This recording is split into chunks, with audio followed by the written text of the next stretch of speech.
Okay, so we discussed in the past that we have the triangle of hierarchy, and we said that the cell is the most basic unit of life, and many cells, what do they give us? Multiple cells give us tissues, and multiple tissues, what do they give us? Organs. And multiple organs, what do they give us? Yeah, are there lights? Are there more? Is there more light? It's the same one like the other room. It's right there. Where is it? Thank you. No. Okay. Okay. Buttons. Okay. It's okay. Just have to please. Thank you.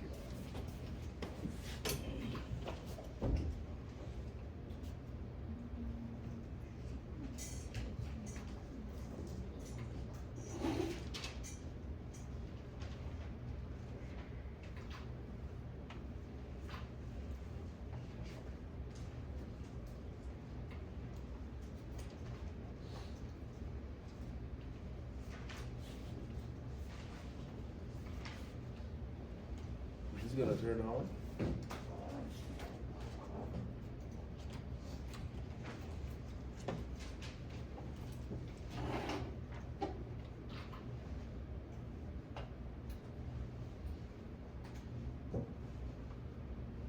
Okay. All right. So many tissues give us organs. Many organs give us organ systems. And many organ systems give us organisms. And we said that the cells themselves are made up of organelles. And the organelles are made up of macromolecules. And macromolecules are made up of micromolecules, and micromolecules are made up of atoms, and the atoms are made up of subatomic particles known as protons, electrons,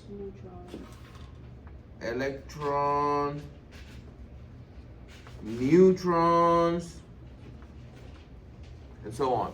Okay, let us now, so we finished talking about the protons and electrons and atoms. These are the subatomic particles. We talked about the atom, talked about micromolecules. Remember micromolecules, the amino acids and the nucleotides, glycerol, and these guys. Amino acids give us proteins, nucleotides give us nucleic acids, and monosaccharides give us disaccharides and polysaccharides, and glycerol and free fatty acids give us lipids. Remember we talked about that? Mm-hmm. Okay, and we talked about macromolecules who are comprised of these micromolecules. We talked about the sugars, the carbohydrates, the complex polysaccharides. We talked about the proteins.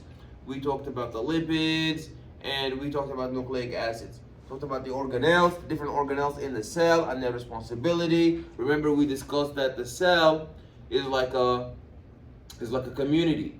There's a region for the same way there is a cafeteria. So the cell has the mitochondria to give energy.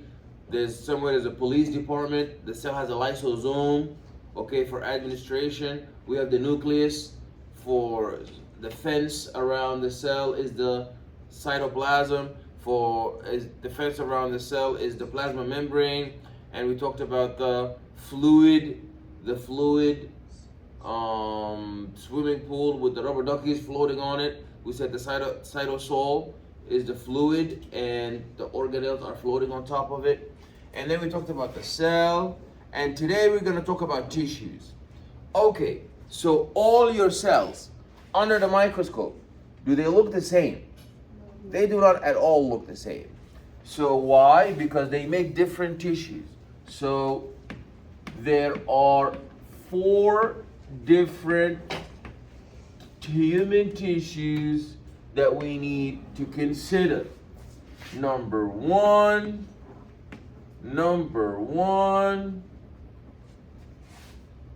number 2, number 3, and lastly, number 4. 4 basic tissues. The first tissue is the epithelial tissue. Epithelial tissue. That's the epithelial tissue. We find that in the skin, for example. That's not the only place we have epithelial tissue, but the major organ that is made up of epithelial tissue is the skin. After the skin or epithelial tissue, we have connective tissue. We have connective tissue. And after the connective tissue, we have nervous tissue. We have nervous tissue. And lastly, we have muscular tissue. Those are the 4 basic tissues that exist in the human body. Are we clear? Mm-hmm. So you must always remember we have only 4, not 5, not less than 4. Those are the exact 4 types of human tissues you need to know. So let's begin with the epithelial tissue. The epithelial tissue is classified based on 2 very important criteria. I'm going to erase this. I'm going to erase the triangle.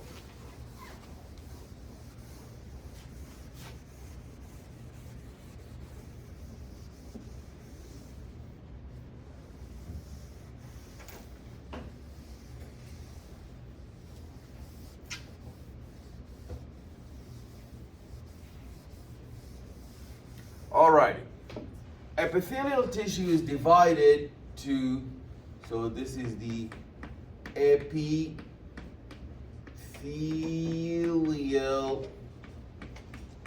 tissue. Is divided into 2 classifications. The first classification is the BM, or the basement membrane. The BM, the basement membrane.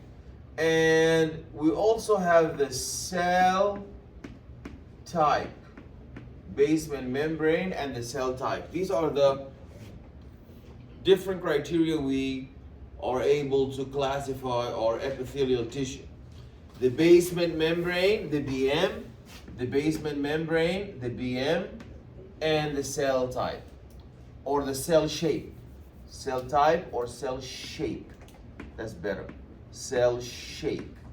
Okay, so that means we have a basement membrane. Let's assume that this right here is the basement membrane. So that is our basement membrane. And we have the cells lined up on top of the basement membrane.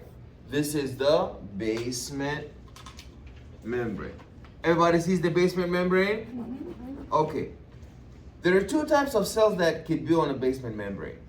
Either all the cells are one layer. One layer. That's a cell because the big dot represents the nucleus. So you have one layer. So you have one layer of cells. You have one layer of cells that are on the basement membrane. Have you ever been to a town or a village where all the homes are 1 story only? That's an example of a simple, so in your body you have a tissue where you have only one layer of cells. But if you go to New York, if you go to the city, you see skyscrapers where you don't have one layer, you have a building that is 1, 2, 3, 4, sometimes even 100. You have even 100 layers, 100 stories, like this. Your tissue is the same. You can have a different type of tissue that is 2 layers or more. Or more. So you go to a town where the homes are either 2-story homes or 3 or 4 or 5 up to 100. What do we call that? If it's one layer, we call that simple tissue. One layer is known as simple tissue. One layer is known as simple tissue. And these multiple layers of, the definition is 2 or more. What do we call that? We call that stratified. Stratified. Stratified tissue. That is stratified tissue. Are we clear? Alrighty. Now we talked about the structure on the basement membrane. Now we need to look at the cell shape. Epithelial tissue can have how many different types of cells? Only 3. Number 1, number 2, and number 3. Number 1 is called squamous. Squamous shape. What does squamous mean? Squamous means like an egg sunny side up. You know some people have breakfast with an egg sunny side up, but the dot here in the cell doesn't represent the yolk. It represents what? The nucleus. So you have a cell that is flat, squamous, flat, squamous cell with the nucleus facing up like an egg sunny side up. Like an egg sunny side up. Now, let's look at the second shape. The second shape is you have a cell that has a width and the length. A cell that has a width and the length. A cell that has a width and a length, where the width equals the length. What do we call that type of cell? Cuboidal, because it looks like a cube. Yeah. So that's the second type, cuboidal tissue. Cuboidal tissue. And the last type is you have a width and you have a length. You have a width and you have a length. That's the length and that's the width. Obviously here the length and the width are not equal. Who's bigger? The length is much bigger than the width. So what do we call that? We call that columnar. Because the cell looks like a column. That's a columnar cell. This is very, very important. So you see that the epithelial tissue has 2 criteria. The basement membrane and the cell shape. So if you look now, you want to name a tissue. The tissue comes in the form of combination. The tissue comes in the form of a combination. The tissue here comes in a form of a combination, and in the combination is we mix and match. We always begin with how many layers on the basement membrane, and then we look at the shape of those cells. So the first type of tissue is simple squamous, that's number 1. Simple squamous, number 1. Simple cuboidal, that's number 2. And simple columnar, that's number 3. So those are 3 types already. Simple squamous, simple cuboidal, and simple columnar. Are we clear? And the other combination, are we done? No. No? So that means what's the other combination? Stratified squamous, that's number 4. Stratified squamous and Stratified cuboidal, and lastly stratified columnar. stratified columnar. Those are 6 different combinations. So for simple squamous, you have one layer and all the cells look like a? Where? Oh no, flat. They look like flat and the egg sunny side up. Very good. Or you have simple cuboidal. That means you have one layer of cells that are cubes. Excellent. And simple columnar, you have one layer that has cells that are what? Column. Then you have stratified, so 2 layers or more. It could be 2, 3, 4, up to 100. Now you see, if you look now, you have stratified, squamous, so multiple layers of cells that all look like a egg sunny side up, squamous, flat. Or you have stratified columnar, you have multiple layers of cells that all look like a column. Excellent. And lastly, we have a cell that is stratified cuboidal, meaning you have multiple layers of cells and all of them are cubes. You're going to now see in the slide, those combinations are found in different places in your body. You need to know where are they in the body, and you need to know what's their function, because this is anatomy and physiology. We're studying the structure and we're studying the function. The structure and the function. So you need to know them. By the way, I see some of you haven't even started that March document. March is going to creep up on you very quickly. If you don't do the lab, you're not going to have time to study like a week before or 2 weeks before. You have to start as soon as possible, because you only have one midterm and one final.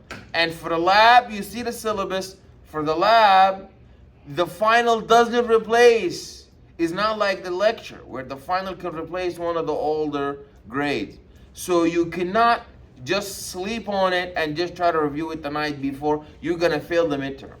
So you should be reviewing them constantly. And the lab midterm and the lab final are all written. There's no multiple choice. There's no multiple choice. So you have to start it as soon as possible. Okay, that's the epithelial tissue. Now we finish with the epithelial tissue. How many different combinations of the epithelial tissue do we have? 2. Oh, 6. 6. There is actually a 7th one that they discovered in your bladder. That's a special type of tissue that is not one of the 6. That's called pseudostratified. Pseudo, P-S-E-U-D-O, stratified. That is stratified. So what does that mean? What does pseudo mean? Pseudo means what? Pseudo means fake, not true. So if it's pseudo-stratified, that means it's fake trying to become what? Whatever it's next to, whatever it's layered with. That means it's pseudo-stratified. Oh, That means fake, it's fake. trying to become Real. stratified, because it's pseudo-stratified. So that means it is not stratified. It's trying to become layers. It's but trying not to look layers. like layers, but it's actually how many layers? 1. 1. So it's simple, but it will give you the illusion. That it's stratified. Why? Because it has a special type of cell known as goblet. Goblet. G-O-B-L-E-T. Those are goblet cells. What are goblet cells? Goblet cells are cells that secrete mucus and they look like wine glass. Wine glass. If they tell you wine glass cells, they look like this. They look like a wine glass. Like that. They look like this. Wine glass cells. Those wine glass cells are not full of wine. They are full of what? Tissue. Oh, cells. Mucus. Excellent. They are full of mucus because they are mucus secreting goblet cells. Those are found in the pseudostratified. So now we're done with the epithelial tissue. If we move now to the connective tissue, the connective tissue is the most diverse type of tissue in your body. There are so many different types of connective tissue in your body that you can think of. Like bone. Bone is a type of connective tissue. Bone is a type of connective tissue. Your blood is a type of connective tissue. Your blood is a type of connective tissue. And we also have a special type of tissue called reticular tissue. We have reticular tissue. And in addition to reticular tissue, we have the reticular tissue is like in your spleen. That's the example of lymph tissue, spleen, in your spleen, lymph tissue, in the spleen, lymph tissue. And we also have areolar tissue. Where do we find areolar tissue? We find it in the mammary gland in the breast, mammary glands in the breast. And in addition to areolar tissue, we have adipose. Adipose tissue is a nice word for what? Adipose. When you hear adipose, what is adipose another word for? I'm sorry? Adipose. Sounds like abs. No, not abs. Adipose. Adipose is fat tissue. Adipose is fat or lipid tissue. When you hear adipose, you know that's fat, and that is adipose tissue. Also, we have hyaline cartilage. Cartilage. You know the cartilage that's in your bone? That's all connective tissue. So there's so many different types of connective tissue that we're going to go over. And lastly, the most simple of all the tissues, I believe, is the most simple of all the tissues is the nervous tissue, because it all is made up of neurons. Neurons look like a star. We call that a stellate cell. That is, look like a star, stellate cell. Star, stellate cell. Are we clear? Neurons.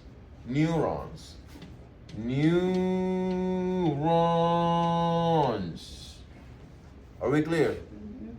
And the muscular tissue is very interesting.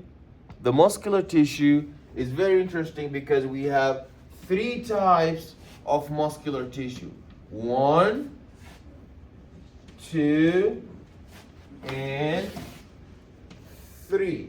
3 types of muscular tissue. The first type of muscular tissue is known as skeletal muscle. Skeletal muscle. So skeletal muscle tissue, that's the muscle in your biceps, in your triceps. So this is the one that you find in your attached to bone. This is attached to bone, like in your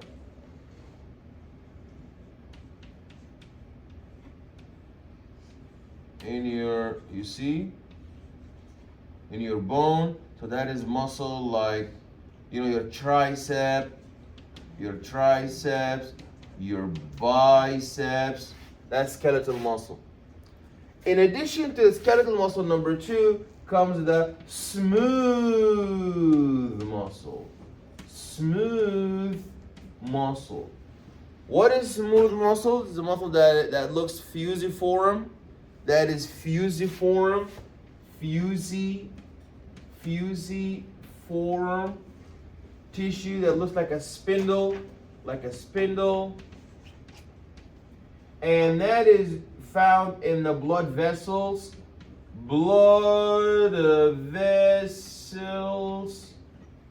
and lining the hollow organs. So for example, in the arteries and the veins, arteries and the veins, and the diaphragm, that's all for contracting and relaxing. So that's the type of smooth tissue. And lastly, we have cardiac tissue. Lastly, we have cardiac tissue, and that is the tissue of your heart. And all three are examples of the muscular tissue. Are we clear? Okay, so this is the most important concept that we need to know for today. We're also gonna look at the skin, and we're gonna see that the skin has three layers: a superficial thin layer known as the epidermis, then a large layer known as the dermis, and the dermis is divided into a papillary dermis,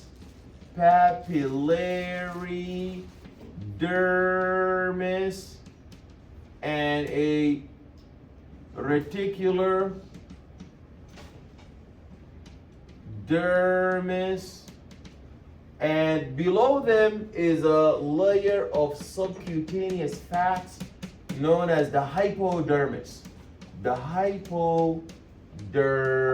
I feel like you will see it a lot better if we look at the slides. So let's see if we can bring everything up to the slide.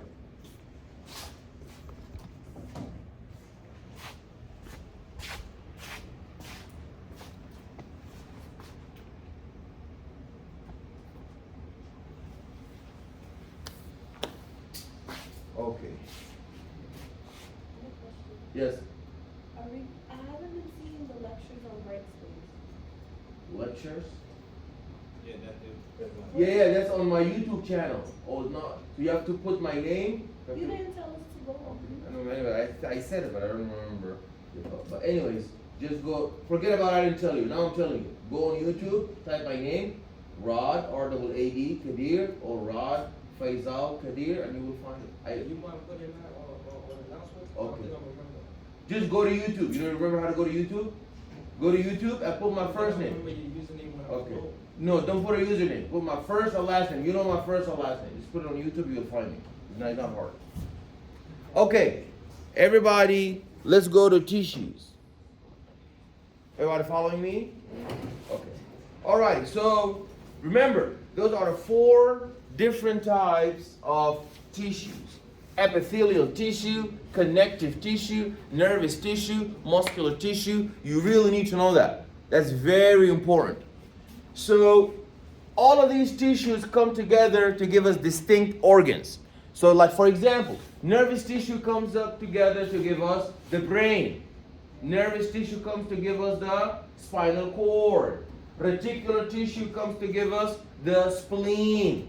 Cardiac tissue comes together to give us the heart. Bone tissue comes together to give us the femur, the humerus. The epithelial tissue comes together to give us the skin. Clear? So those tissues come together to give us the organs. And the study of tissues is known as histology. Histology. And if you want to study histology, you have to look at different cross sections. So if you had a boiled egg, if you don't slice it in half, will you ever find out there is yellow yolk inside? No. Yeah, so that's why we slice tissue in half.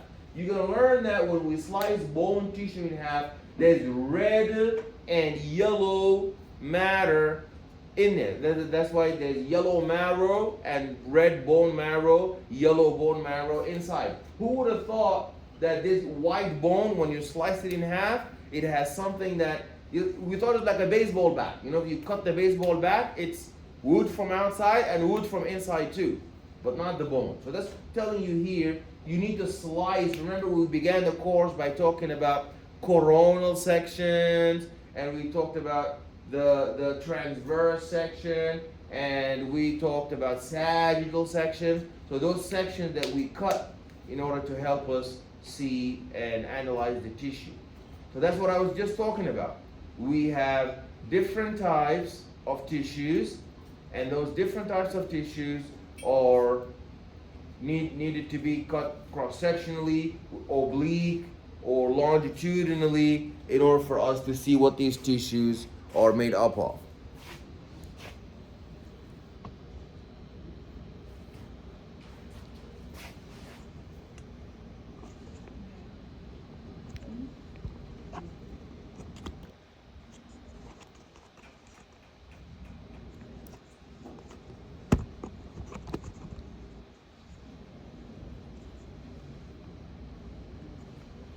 All right, that's better.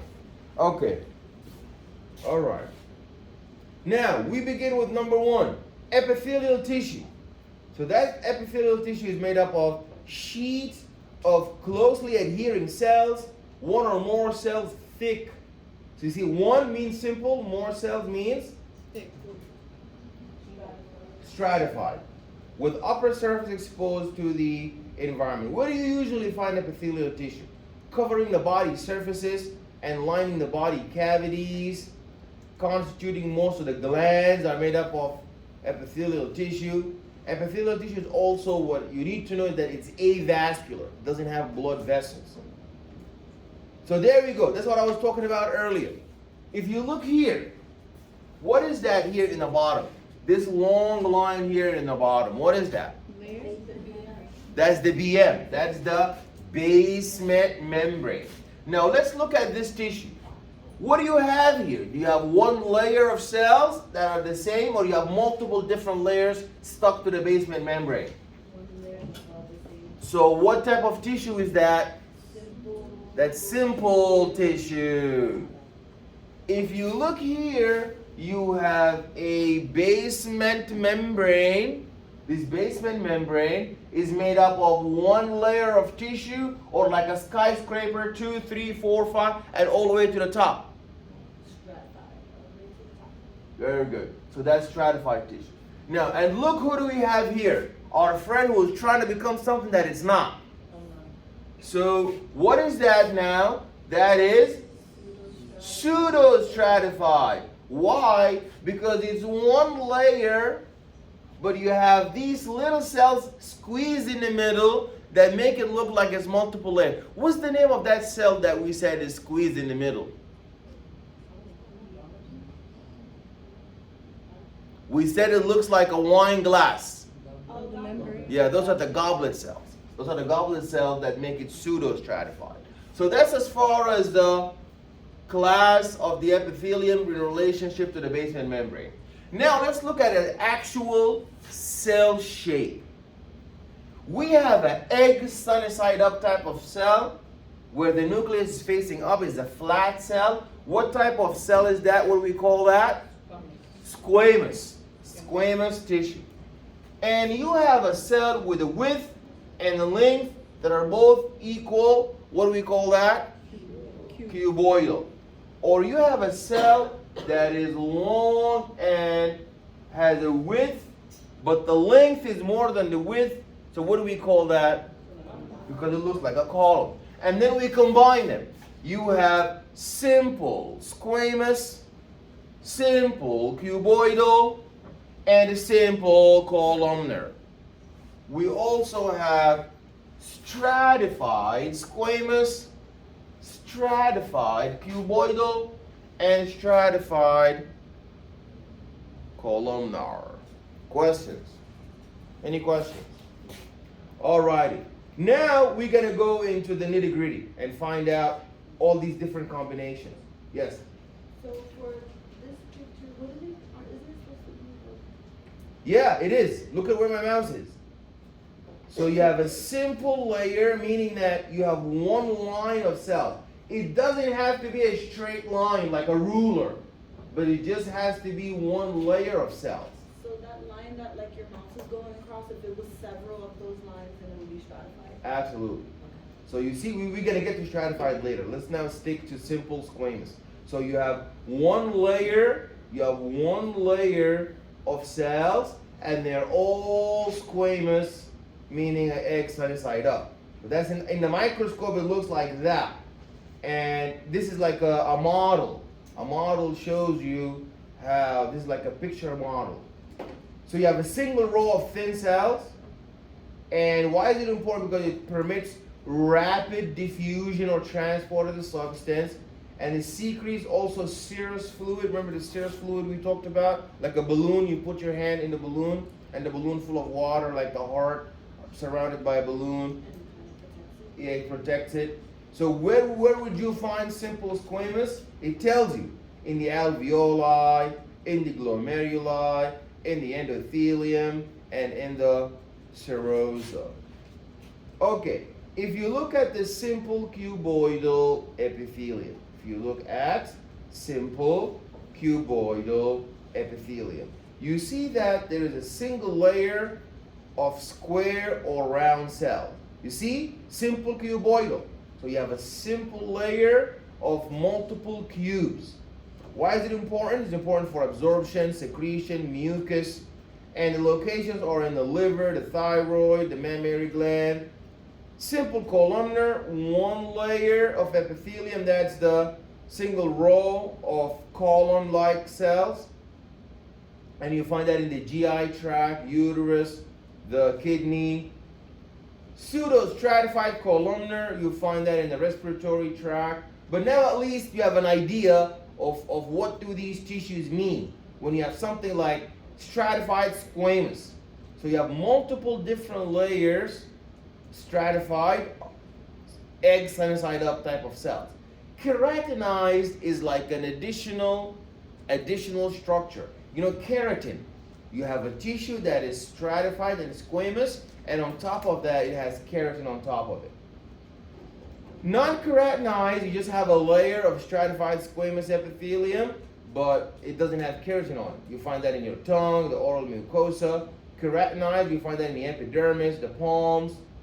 Stratified cuboidal, you find that cubes of multiple layers, and you find that in the sweat glands, the ovarian follicles, seminiferous tubules. Urothelium, that's what I was talking about earlier with the bladder. Here you have multi-layered epithelium with surface cells that change from round to flat when they get stretched. When you stretch them out, they change from being flat cells, from round cells, they become flat. And that is allowing to the filling of the urinary bladder with urine. Yeah.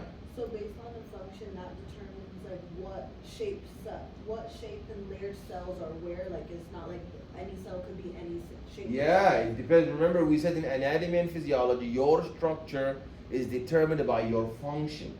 You need to perform a particular job in absorption and secretion. You're not going to look the same as a cell that is important for protection, or so every cell type has a particular shape to help it do its job. Now we finish with epithelium. What do we got to do now? Connective tissue. So the connective tissue is the most abundant and widely distributed type of tissue. And an example of that is like from the name, connective tissue, because it connects tissues together.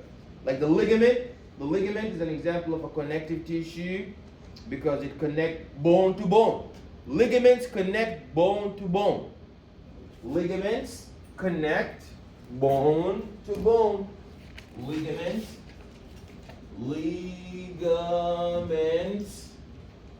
stick together, connect bone to bone.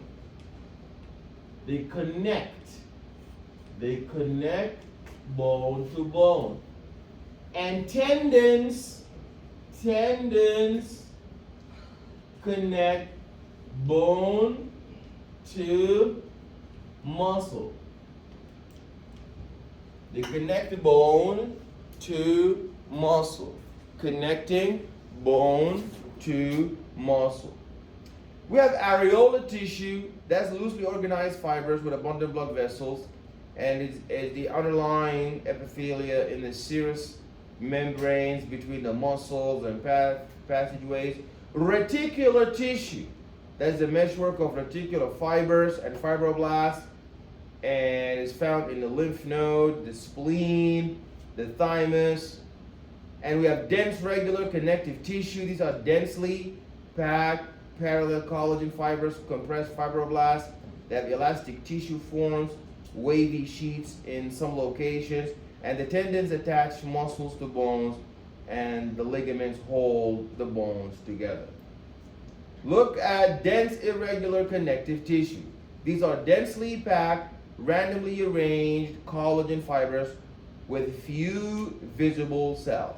Locations are in a deeper layer of the skin, and these are capsules that are around the organs. Hyaline cartilage, glassy. See, hyaline is glassy. Appearance because of the fineness of the collagen fibers. It eases the joint movement. It holds the airway open. And locations are articular cartilage, costal cartilage, trachea, larynx, and the fetal skeleton. Elastic cartilage. You have cartilage containing abundance of elastic fibers that are covered with a perichondrium, and it provides flexible elastic support, and locations are the external ear and the epiglottis. The fibrocartilage. You have cartilage containing large coarse bundles of collagen fibers. They resist compression and they absorb the shock. You find those in the menisci and in the intervertebral disc. And we also bone. We talked about bone. Bone is a type of tissue that's connective tissue. Your blood smear is a type of connective tissue. Then we have the neurons and the glial cells. Neurons are the nerve cells that make your brain, and the glial cells are housekeeping cells that support the neurons to do their function, to be able to perform their function at maximal capacity. We talked about the muscular tissue. We have skeletal, cardiac, and smooth tissue. Skeletal muscle, that's the one in your biceps, triceps. Cardiac tissue, that's the one found where? In your heart. Smooth muscle is made up of short, fusiform spindles. Okay, we also in the lab going to be going over the different types of junctions. So junctions are communication structures between the cells. So for example, look here. This is a tight junction. A tight junction, if you have two cells connected together by a tight junction, you think those cells are going to be sticking so tightly, or they're going to be loose? Yeah, like a staple. So tight junctions hook up the cells if the cells need to be so tightly attached to each other. That doesn't mean all types of the cells in the body need to have tight junctions. Only some cells would have tight junctions. Like Velcro? I'm sorry? Like Velcro. Yeah, so like Velcro and like staple, they stick the cells together. We have the desmosomes. Desmosomes, they hook the cells together, but they kind of like give a gap, like a paper clip. So they hold the cells together, but they're not so tightly attached. And we have gap junctions. I like those a lot, gap junctions, because they connect the cells, but they're like tunnels. They're like tunnels. You see, they have gap inside them. So these are two cells that would leak things through them. If a cell needs to pass electrolyte or glucose or sugar, they would pass it from one cell to the next through gap junctions. Those are gap junctions.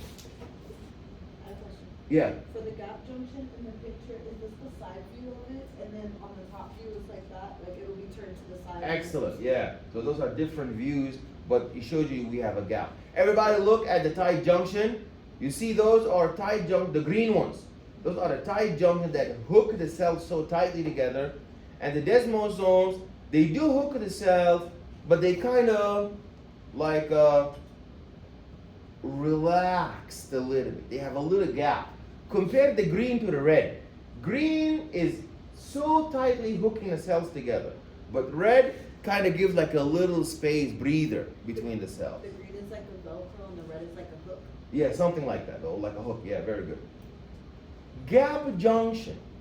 You see, that's a tunnel. It allows for the passage of molecules between the junctions. Okay, now we're going to talk about the different types of glands. What type of tissue usually gives us glands? Please think before you say. We talked about different tissues. There's only one tissue that gives you different types of glands.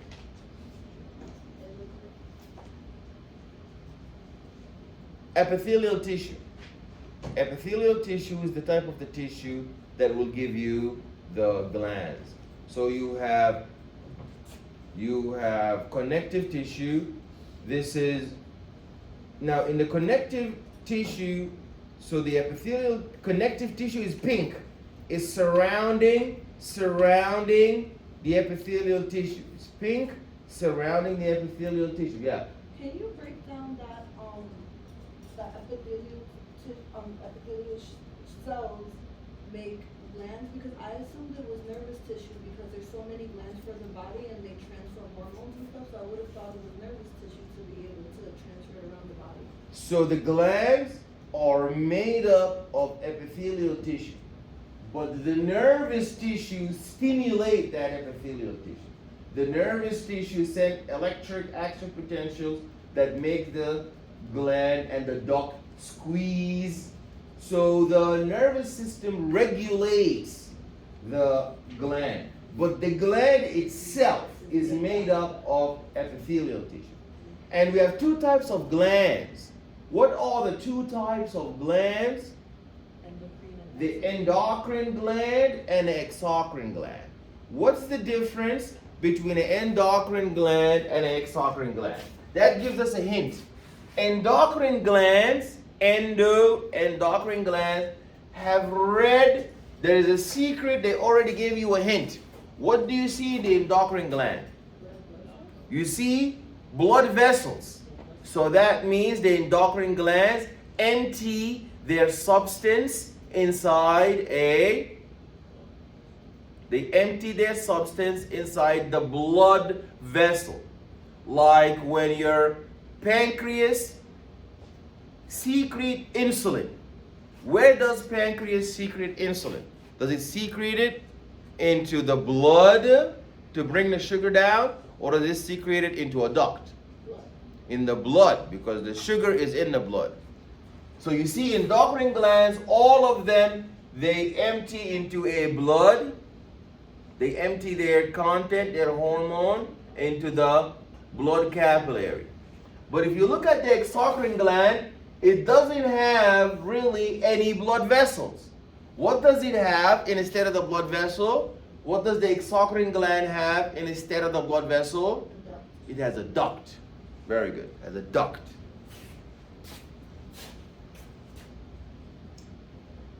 This is the general structure of the endocrine and the exocrine glands. So you see now, look at this gland.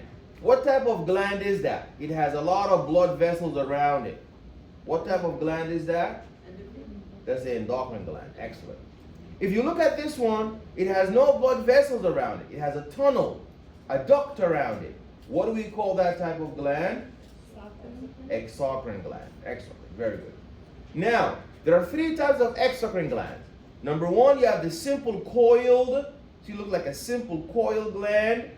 And then you have the purple is the secretory. The portion, each gland has a secretory portion and a duct that transfers this secretory portion. So you have the coiled tubular gland and you have the yellow, the duct that passes the solution. You have compound acinar glands. Those look like a compound.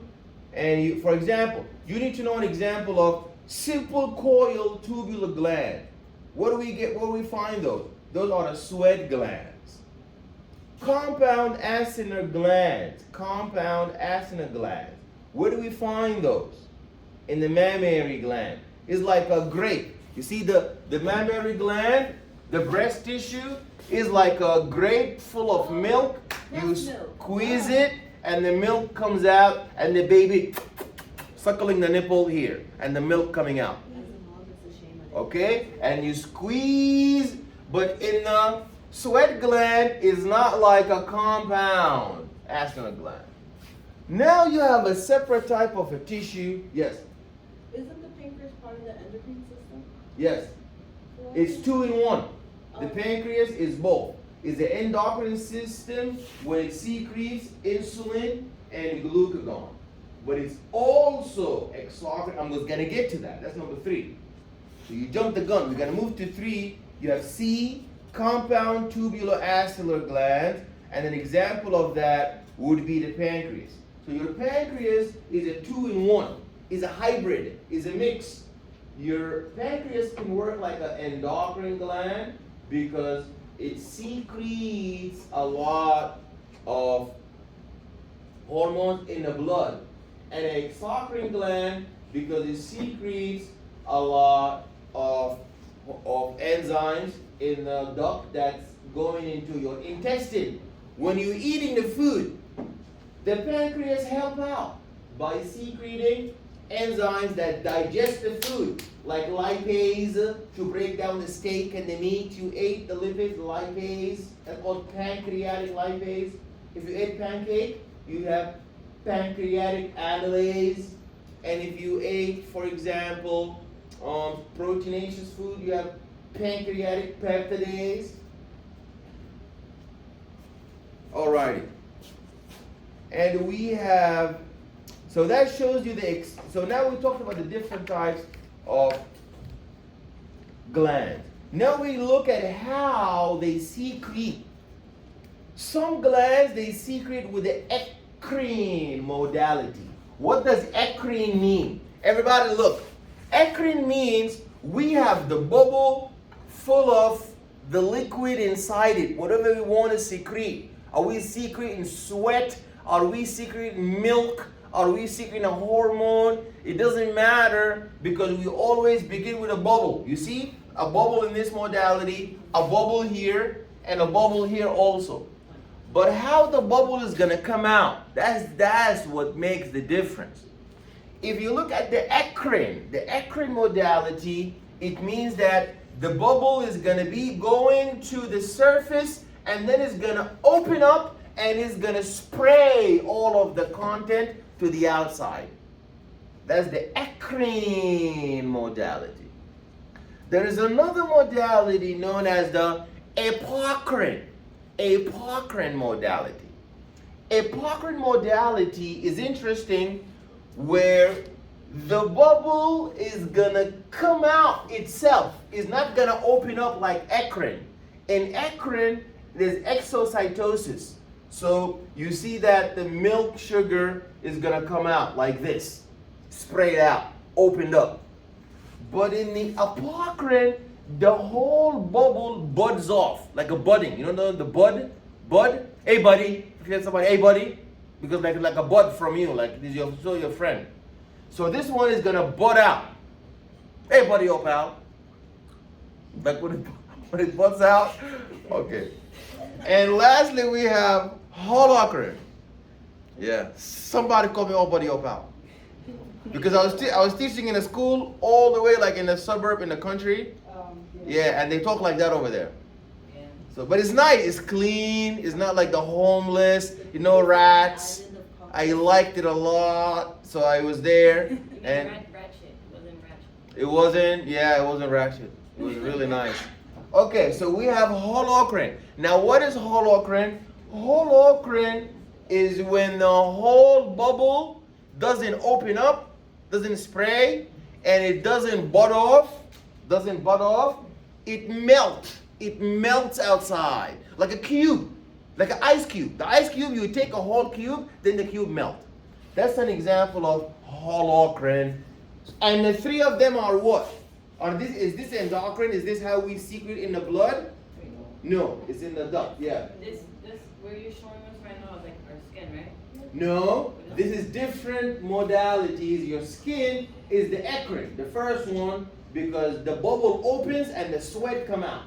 No, I'm saying like the three things. The three things are only for the endocrine system, for the exocrine, not endocrine. Endocrine, you empty into the blood in one manner. Exocrine, you're asking me a question, and while I'm answering, you're speaking to her, and now you have two people speaking to you, and you're not going to make sense out of neither of them. Again, exocrine means we're not secreting in the blood. We secrete in the blood by one modality. That's it. You secrete, you squeeze the sponge in the blood. But for exocrine, you have three separate ways. You need to know that. The first one is called eccrine. Eccrine is when the balloon opens up and you spray the content that was inside the balloon like in sweat. You know, the sweat come out. But now, that doesn't mean every exocrine gland do that. There is another exocrine gland. It's called apocrine.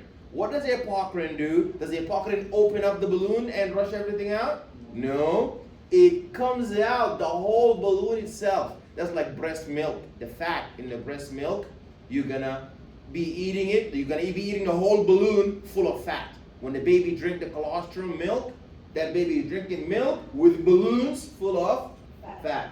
Apocrine. The last one is holocrine. That is when you secrete a type of substance that is going to come out and is going to melt there.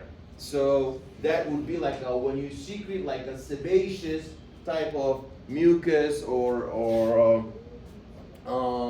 like part of your sweat gland, but it's not secreting sweat. It's secreting like a lubrication on the skin. Yeah. So these are basically I want to say like a kid term.